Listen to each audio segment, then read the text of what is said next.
Part 5. The Shadows of the Past. Returning to Cottonwood Road did not mean the past was done with them. The first weeks were quiet, almost peaceful, but the neighbors had not forgotten. Rumors spread quickly in small towns, like wildfire across dry fields. By the time Thomas and Clara had finished repainting the shutters and fixing the porch, whispers had already begun. "Is that the girl from the city?" one neighbor asked at the general store. "She's here for Thomas Hale, ain't she?" another replied. Thomas didn't like gossip, but he'd long since accepted that it was part of living in a town where everyone remembered everyone else's business. Clara learned quickly, her quiet presence and steady work slowly earning the cautious respect of those around her. Not everyone was welcoming. Eli Martin, a farmer across the road and lifelong friend of Thomas, came by one morning. He leaned on his cane, squinting at the freshly painted shutters. "Bringin' the city girl to the farm, are ya?" he said, voice rough, suspicion in every word. Thomas straightened. "She's not just a girl, she's family." "Family?" Eli snorted. "She's Margaret's daughter, and she's here to learn the land, just like I did." Eli muttered something under his breath and walked away. The confrontation left Thomas uneasy, but Clara squeezed his hand. "Don't worry," she said. "People talk. That doesn't make it true." They worked harder after that day, repairing fences, sowing seeds, and tending the small orchard Thomas had inherited from his father. Clara grew confident, handling the land with a quiet authority that surprised even her. One evening, while sitting on the porch, Thomas handed her a small notebook. "Keep a record," he said. "Notes on planting, weather, harvest. Years from now, it'll be useful." Clara accepted it, flipping through the pages carefully. "You trust me to do this?" "I trust you with more than that," he said softly. As the weeks turned to months, Cottonwood Road began to accept her. People nodded politely when they passed. Children ran past the fence and waved. Even Eli Martin softened, nodding at Thomas during the pecan harvest. But the land was not the only test. Memories lingered, shadows of grief and lost years pressing against them. One afternoon, while mending the fence along the river, Thomas paused and stared at the water. "She'd like it here," Clara sensed his thoughts.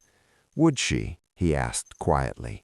"I keep thinking I can feel her watching, like she's judging my choices." "Maybe she is, but not with anger, with hope." Thomas nodded. He wanted to believe that, wanted to feel her presence as something guiding, not haunting. That evening, a storm rolled in from the west, dark clouds moving fast and low. The wind snapped at the trees, and the first fat drops of rain began to fall. "Storm's coming," Thomas said, grabbing the lantern. "Help me secure the barn doors." Clara followed without hesitation. Together they worked through the wind and rain, tying ropes, bracing doors, and moving animals to safety. Scout barked once, then stayed close to Clara, sensing the urgency. After the storm passed, the air was thick with the scent of wet earth. Puddles reflected the sky like broken mirrors. Sitting on the porch, soaked but smiling faintly, Clara turned to Thomas. "We did it," she said. "We always do." It was then that Thomas realized that life on Cottonwood Road was not just about surviving storms or tending land. It was about enduring them together. As autumn approached, the pecan harvest was ready.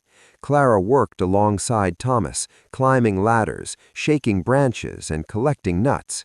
Scout chased squirrels in the trees and kept them company. Neighbors came by to help, some curious, some cautious. They left with baskets of pecans and stories of the city girl who handled farm work like she had been born to it. Thomas watched Clara, feeling pride, relief, and an unexpected warmth. This was the life Margaret had hoped for her daughter.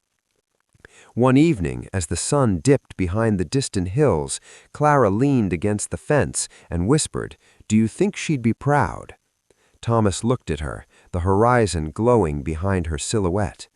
"She would be," he said, "and I think she'd tell us to keep moving forward, no matter what." The wind carried the scent of pecans and damp earth. The sky burned with amber and gold. And for the first time, Thomas felt certain that the land, the family, and the future, all of it, could survive anything. Clara rested her head on his shoulder. Scout lay at their feet. Cottonwood Road was quiet, save for the rustling of the trees and the soft hum of the river. And somewhere in the last light, the past and present seemed to meet in peace. Life on Cottonwood Road settled into a rhythm that was steady and unpredictable. The mornings began with the wind carrying the scent of damp earth and pecan leaves. Thomas rose early, as he always had, while Clara lingered in bed a few minutes longer, listening to the sounds of the farm waking up, Scout padding across the floor, the creek trickling along its banks, and the distant clatter of a neighbor opening a barn.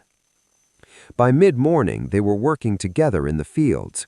Clara had learned the subtle signs of soil readiness, the way a fence post might lean before it falls, the quiet moments when the river suggested rain was coming.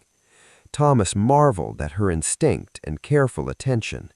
"You've got your mother's hands," he said one afternoon, while she sorted seedlings in the barn. Clara looked up, brushing dirt from her fingers. Did she have hands like this? Strong, patient, careful, but quick when needed.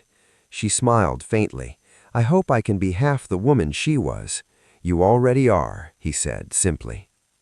Neighbors continued to trickle back into their lives. Some were still skeptical of Clara, but they accepted her as they had accepted any newcomer who showed respect and work ethic. Children ran through the fields, learning the rhythm of planting and harvesting. Scout became a familiar figure in the evenings, chasing rabbits and rolling in the grass, a reminder that life went on regardless of worry or regret. The first winter was harsh. Snow fell unevenly, coating the fields in white, then melting quickly under the pale sun. The house groaned and whispered as wind pushed against its walls. Fires in the hearths were kept burning almost constantly. Clara learned how to manage them without choking the room in smoke. Thomas showed her how to patch cracks around the windows to keep the draft out. One evening, while the wind rattled the shutters, Clara asked, "Do you ever regret leaving Cincinnati?" Thomas stared into the flames. "I regret the years I didn't know her, but I don't regret coming back." She touched his arm gently. "And me?" "You," he said, "are the reason I stayed." Spring arrived with a timid warmth. The pecan trees budded, the corn shoots pushed through the earth, and the river swelled with melted snow from the north. Clara learned to drive the tractor, planting rows with careful precision, while Thomas repaired the barn roof that had begun to sag under the weight of winter. One afternoon, Eli Martin stopped by, leaning on his cane. "I'll be damned," he muttered, looking at Clara. "You've done good here." She smiled. "Thank you, Mr. Martin." Eli nodded towards Thomas. "You always knew someone would come along who could handle this place. Just didn't think it'd be someone from the city." Thomas only smiled. By summer, life had settled into a comforting routine.